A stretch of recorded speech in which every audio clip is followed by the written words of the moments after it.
Chatzamea Shemini Atzeret. Shalom, shalom, brothers and sisters. Now it is the time for us to rejoice ourselves because we are in the last great festival of Shemini Atzeret. Chatzamea Shemini Atzeret.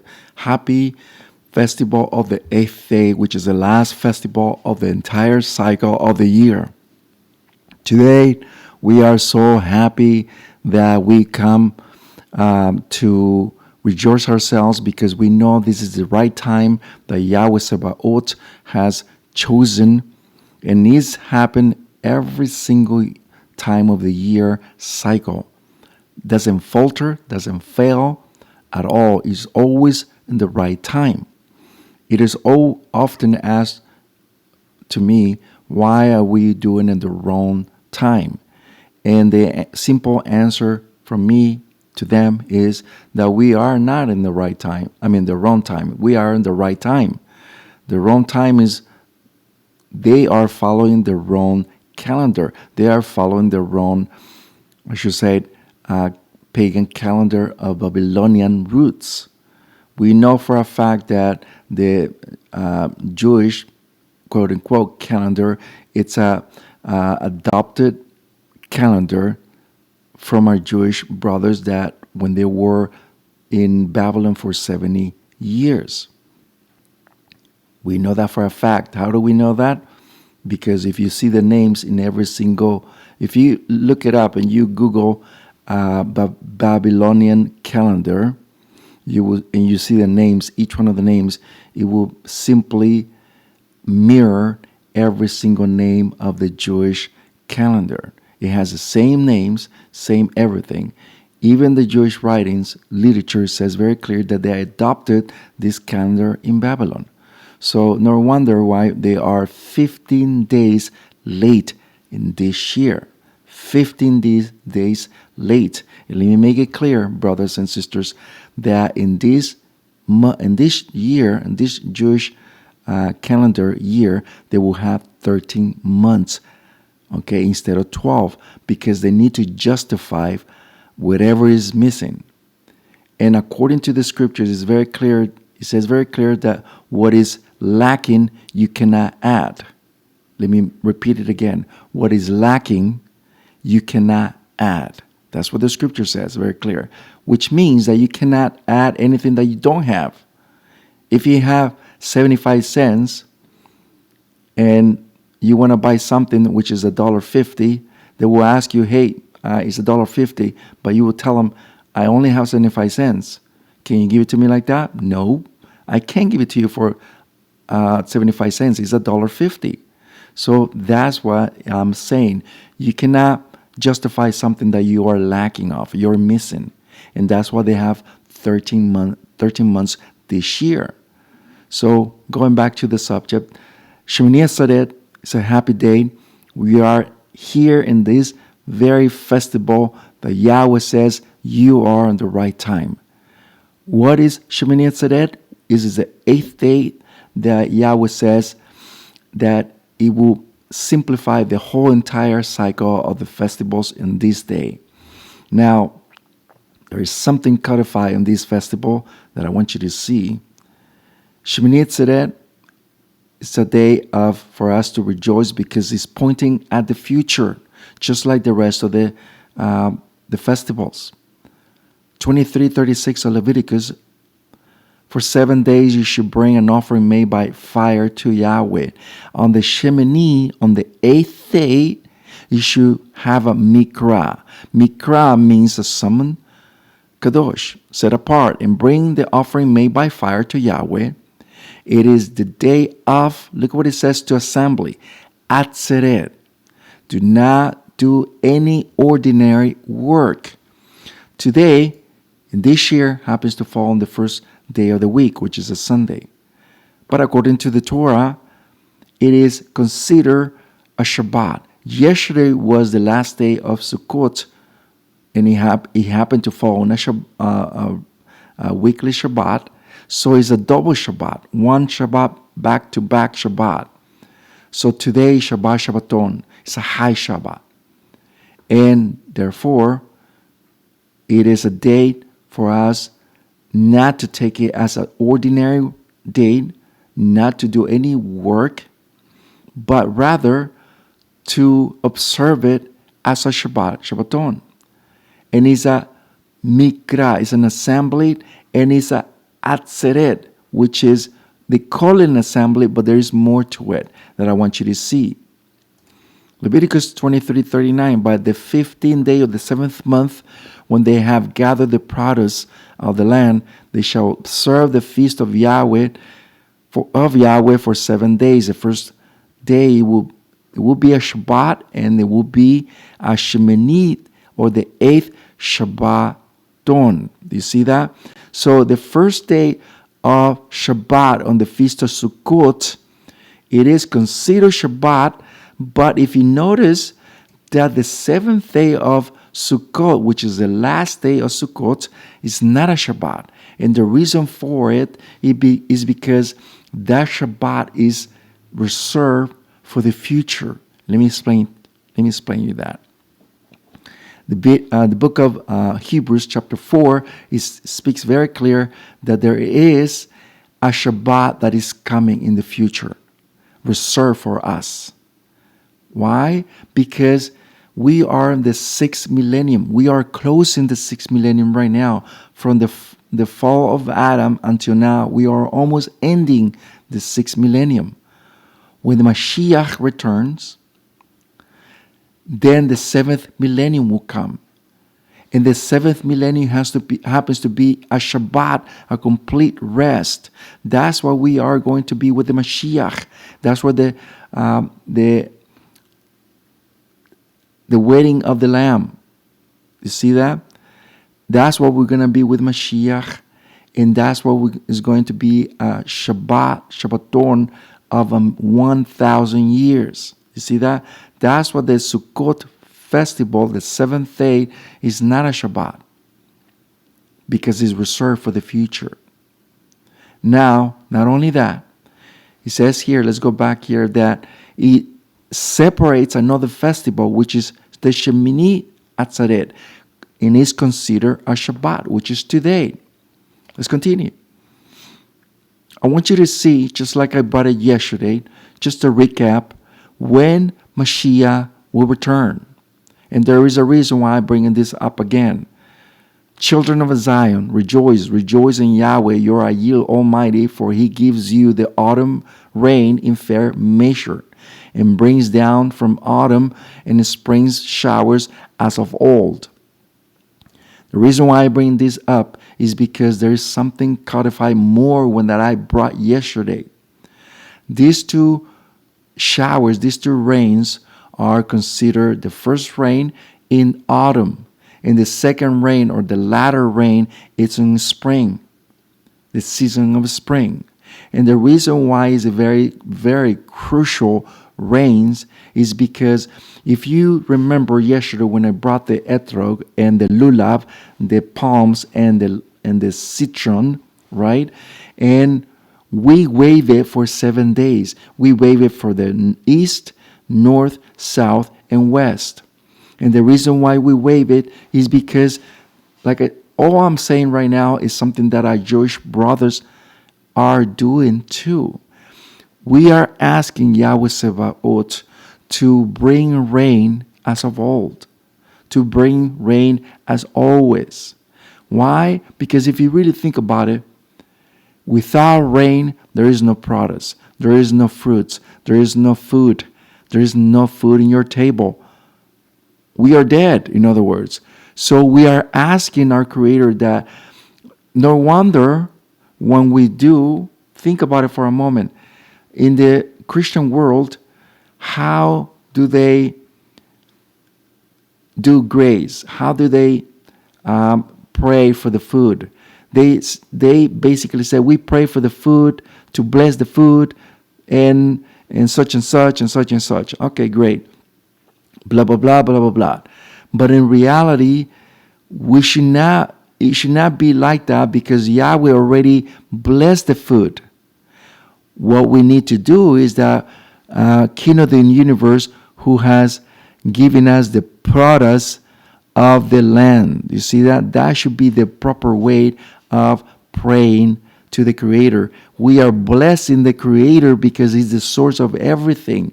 We are blessing Him that He has given us the products of the land. So it goes back to what I'm saying right now. The food itself is already, the kosher, I'm talking about the kosher, I'm not talking about the non-kosher. I'm talking about the kosher food. It's already blessed because Yahweh already blessed the land, the products of the land. And that's what we're asking. The showers that brings the fruits of the land. Let's continue. Let's decodify as always. Sons of Zion, rejoice in Yahweh, your Ayil Almighty, because He gives you, and the word for rain is Moreh. The word for Tzedakah is righteous. The word for Yoresh is rain, the first rain. The word for Malkosh is late as before. So we decodify that the Moreh, or the teacher of Tzedakah, of justice, will come to Lakosh to pick up in Yoresh in autumn, in fall season. So when is Mashiach returning? When is going to be the second advent of Mashiach Yeshua? It will be in the fall season, in autumn. Precisely in the feast of Yom HaKippurim. Now we understand why it's very crucial, all this. But it's still, we need to ask ourselves, what is the meaning of all this? Let me bring you this, what James said. 5:17, so brethren, be patient until the master returns. See how the farmer waits for the precious fruit of the earth. He is patient unto the rain of autumn and spring. It goes back to the same question. He knew something that we don't know, or we might know, maybe we don't know it. But the question is, what is the meaning of the autumn rain? And what is the meaning of a spring rain? Because there is something prophetic there, brothers and sisters. And there is. Let me bring it to you. Question. Prophetically speaking, when is autumn and spring? Let's break it down. Autumn rain, the first rain, is the second coming of Mashiach. That's what previously, like a minute ago, when is Mashiach returning? On fall season. And when is the spring rain, the spring season, or the spring rain, or the latter rain, is the Olam Abba, is the 8th day. Let me break it down to you. Why rain is very important is because everybody knows that even in the first century, they knew that the Kohen HaGadol, the high priest, the high official, went down to the springs of Siloah, right? He went down, and with a pitcher, he gathered some water. He brought it to the Beit HaMikdash, the Mikdash at the temple, and he waved the pitcher with the water, and he asked, who wants water? And everybody raised their hands, and they said, we want water from the springs of Siloah, or Shiloah. This was done on the first day. This was done on the second day. And also this was done on the seventh day. Do you guys remember? I don't have it on my notes, on my slides, but you can look it up. John, the book of John, chapter 7, Mashiach. He speaks about the feast of Sukkot. Okay. And he went up on the last day. What did he do on the last day of Sukkot? Not the 8th day, Sukkot. He says that he stood up and cried out, those who are thirst, let them come to me, I'll give you everlasting water. You see that? Everybody knew about that. Mashiach is saying this about the the living water, which is the Mashiach, the true water fountain. Now, what is the rain has to do? Goes back to the same question. What is the rain has to do with all this, with the Feast of Sukkot? Let me bring it to you so you don't say I'm making it up. The book of Zechariah 14:16. All the survivors of all the nations who came against Jerusalem will make a pilgrimage year by year to prostrate themselves before King Yahweh Sabaoth and to observe the Feast of Sukkot. Any other communities of the earth that do not make the pilgrimage to Jerusalem to bow down before the King Yahweh Sabaoth, and it will not receive what? Rain. Do you see that? This has a lot to do in this season of fall, of autumn. Let's go back to this verse 28:12 of Deuteronomy, Devarim.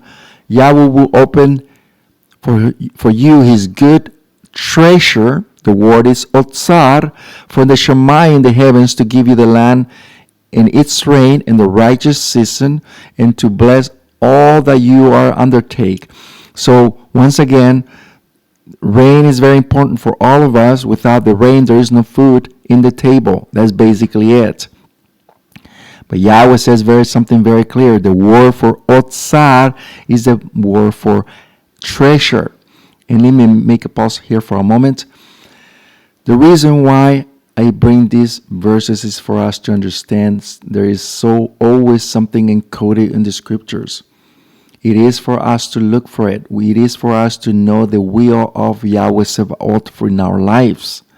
It is very, very important for us and crucial that all these words has a meaning to us.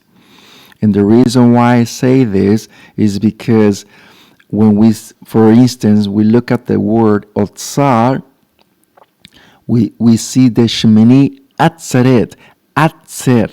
It comes from this root, Otzar. The word Atzeret not only means enclosed, but the word Otzar, which is the root of it, means a treasure. We are the treasure of Yahweh. We are the treasure. Remember that you are my special treasure. That's what it says in the Torah. Now let's look at what Yeshua says about this.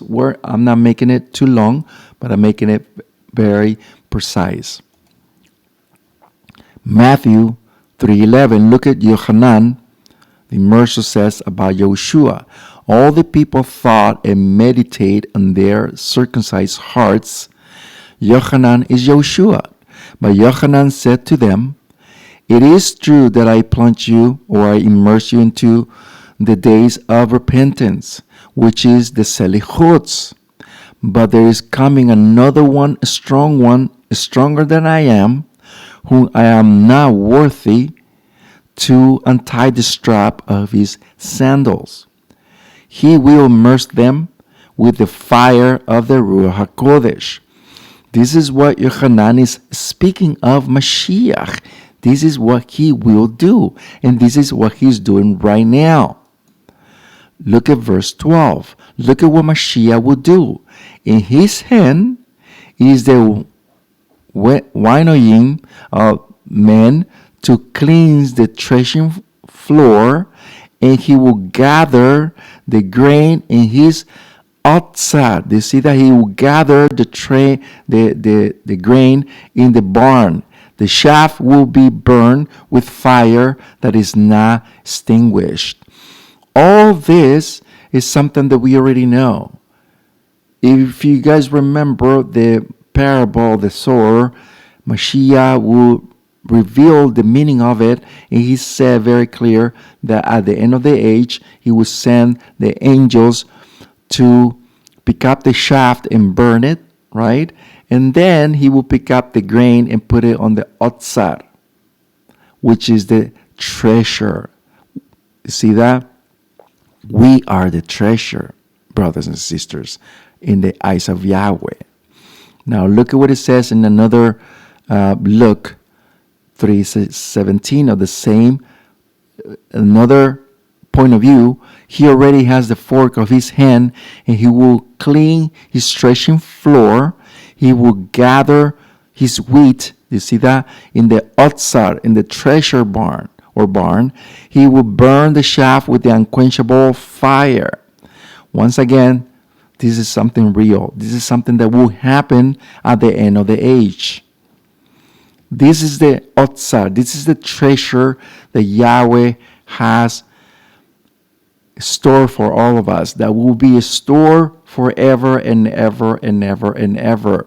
And this is what you and I are looking for the future, brothers and sisters. To be honest with you, I'll tell you this, that we need to look forward for all these events, for all these things to happen. We are yearning for the return of Mashiach. We are yearning for something to happen, but it's all up to you to bring Mashiach back in these latter days, because a lot of weird things are happening, but we are not to wonder. We need to steadfast in the things of Yahweh Sebaot. We need to keep the emunah. Emunah doesn't mean faith. Emunah means that you need to be firm. You need to be steadfast. You need to keep it up with a strong fist forward unto the very end without looking back. Chatzamea Shemini Atzeret. Looking forward for more of all this. There's more productions coming up. Please subscribe if you haven't, so you can receive the latest production. We'll see you the next parasha, next Shabbat, and we'll see you until then. Shalom, shalom. We'll see you again.